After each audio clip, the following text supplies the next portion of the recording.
दिमाग शरीर का वो हिस्सा है जो लगभग हमारी पूरी बॉडी को कंट्रोल करता है और डिसीजन लेने का काम भी माइंड का ही होता है। अब इस बढ़ती हुई टेक्नोलॉजी की दुनिया में जितने भी इनोवेशन हुए हैं, कहीं ना कहीं हमारे माइंड का बहुत बड़ा रोल है। माइंड को पूरी तरह से समझ पाना साइंटिस्ट्स के लिए भी एक बड़ा चैलेंज है। इंसान का दिमाग साइज में बहुत ही छोटा है, लेकिन इसके सीक्रेट यूनिवर्स से भी ज्यादा गूढ़ है, यानी कि ज्यादा रहस्यमयी है। बेसिकली हमारा माइंड दो हिस्सों में बटा होता है। पहला कॉन्शियस माइंड यानी कि चेतन मन, और दूसरा सबकॉन्शियस माइंड यानी कि अवचेतन मन। और इन्हीं दोनों के द्वारा ही हमारा जीवन चक्र चलता है। कॉन्शियस माइंड उन सभी कामों को कंट्रोल करने की कोशिश करता है जो हम बाहरी रूप से सीखते हैं। जैसे कि हम कुछ भी सीखने की कोशिश करते हैं तो सबसे पहले हमारा कॉन्शियस माइंड सीख रहा होता है। जो भी हमारी डेली लाइफ के एक्सपीरियंस है, हैबिट्स है, वो सब के सब रिकॉर्ड होते हैं हमारे सबकॉन्शियस माइंड में।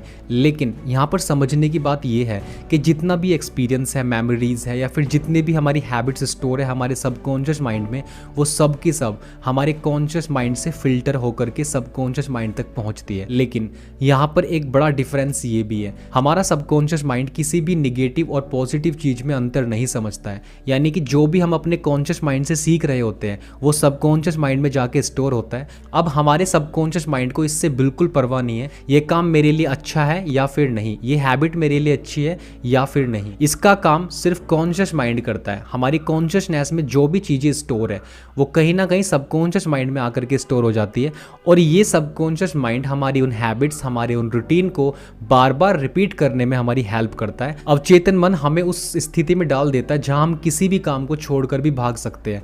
लेकिन यदि आपका सबकॉन्शियस माइंड पॉजिटिव है, यानी कि आप ऐसा नहीं करेंगे, तो सबकॉन्शियस माइंड के द्वारा आप वो सब पा सकते हैं जिसकी आप कल्पना भी नहीं कर सकते हो। इसे हम एक एग्जाम्पल से समझते हैं। एक सिंगर स्टेज पर जाने से पहले घबरा जाता है क्योंकि वह पहले भी स्टेज पर गाने के कारण शर्मिंदगी महसूस कर चुका है। अब ऐसे में यदि वह अपने अवचेतन मन को समझाए कि पहली बार हुई हार के कारण शर्मिंदा होने की आवश्यकता नहीं है, बल्कि इस बार और बेहतर परफॉर्म करने की जरूरत है, तो वो पुनः स्टेज पर जा सकता है, और वरना वो अगली बार कभी भी स्टेज पर जाने की हिम्मत नहीं कर पाएगा। अब इस बात को एक एग्जाम्पल से और समझते हैं। एक रोहित नाम का लड़का है, वो एक प्राइवेट कंपनी में काम करता है। अब उस प्राइवेट कंपनी में वो दिन भर स्ट्रेस फील करता है। रात में आने के बाद वो सही से सो भी नहीं पाता है, यानी कि दिन भर उसके माइंड में निगेटिव विचार चल रहे होते हैं।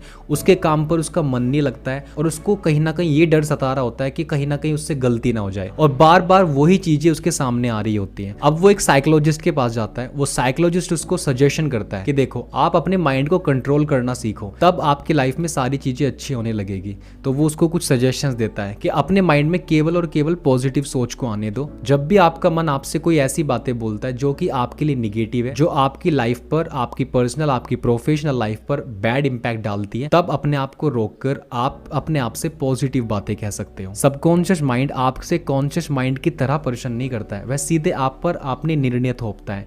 इसी के कारण वह आपको कुछ परिस्थितियों में डर महसूस करवा सकता है। सबकॉन्शियस माइंड केवल नकारात्मक पहलुओं पर काम नहीं करता है। यदि आप सबकॉन्शियस माइंड को समझ गए और उसके काम करने के पैटर्न को बदलने में सक्षम रहे, तो आपको सफल होने से कोई नहीं रोक सकता है। अवचेतन मन का उपयोग कैसे करना है? सबकॉन्शियस माइंड को चुटकी बजाकर अपने वश में करना संभव नहीं है। इसके लिए आपको प्रयास करते रहना पड़ेगा। मैं इस वीडियो में आपको कुछ ऐसी चीजें बताऊंगा जिससे कि आप अपने सबकॉन्शियस माइंड को कंट्रोल कर सकते हो और अपनी लाइफ पर कंट्रोल पा सकते हो। सबसे पहला है मेडिटेशन करना। आपका सबकॉन्शियस माइंड मेडिटेशन करने से कंट्रोल में आ सकता है। रोज सुबह उठकर 5 से 10 मिनट मेडिटेशन करना आपको अल्फा स्टेट में पहुंचाता है। जब आप अल्फा स्टेट में होते हैं, आपके माइंड में जीरो थॉट चलती है। दिन भर में हम एवरेज इंसान के दिमाग में 60 से 70 हजार थॉट्स चलती है, जिनमें से ज्यादातर थॉट्स निगेटिव होती है और जिनका हमारी लाइफ पर बहुत बुरा असर पड़ता है। आप अपने माइंड में चल रही निगेटिव थॉट्स को कंट्रोल कर सकते हैं मेडिटेशन करके। रोज सुबह 5 से 10 मिनट मेडिटेशन करना शुरू करो। नंबर 2, अपने आप से पॉजिटिव बात बोलना।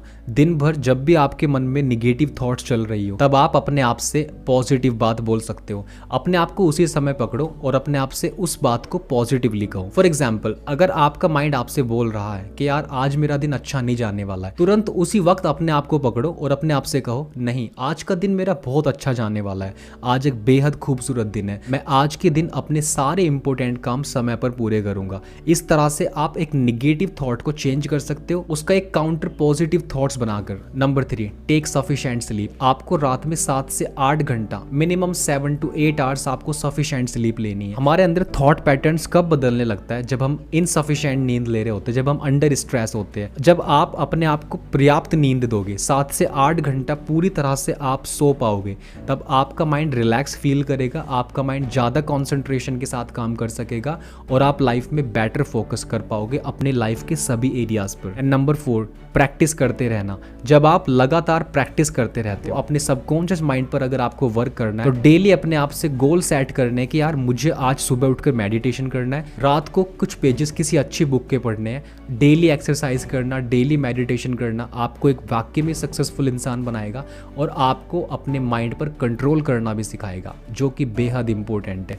अगर आपने अपने माइंड को कंट्रोल करना सीख लिया तब आप लाइफ में अपने हर एक रिजल्ट को कंट्रोल कर सकते हो, अपने हर एक लाइफ के आउटकम को कंट्रोल कर सकते हो। दिन भर में हम खुद से बहुत सारी चॉइसेस बना रहे होते हैं, बहुत सारे डिसीजन ले रहे होते हैं। मुझे हेल्दी खाना है या अनहेल्दी खाना है, मुझे इसके साथ बात करनी है या नहीं करनी है, मुझे मोबाइल फ़ोन रात में यूज़ करना है या नहीं करना है, मुझे स्मोकिंग करना है या नहीं करना है। ऐसी बहुत सारी बैड हैबिट्स है, ऐसी बहुत सारी गुड हैबिट्स है जिनके ऊपर हमारा कंट्रोल है, लेकिन फिर भी हम वही डिसीजन ले रहे होते हैं जो हमारी लाइफ के अगेंस्ट काम कर रहे होते हैं। तो आपको अपने माइंड को कंट्रोल करना सीखना है, तब आप अपनी लाइफ पर भी कंट्रोल पा सकते हैं। अगर आपको ये वीडियो अच्छा लगा है तो इस वीडियो को लाइक कीजिए, इस चैनल को सब्सक्राइब कीजिए और अपने फ्रेंड्स के साथ शेयर कीजिए।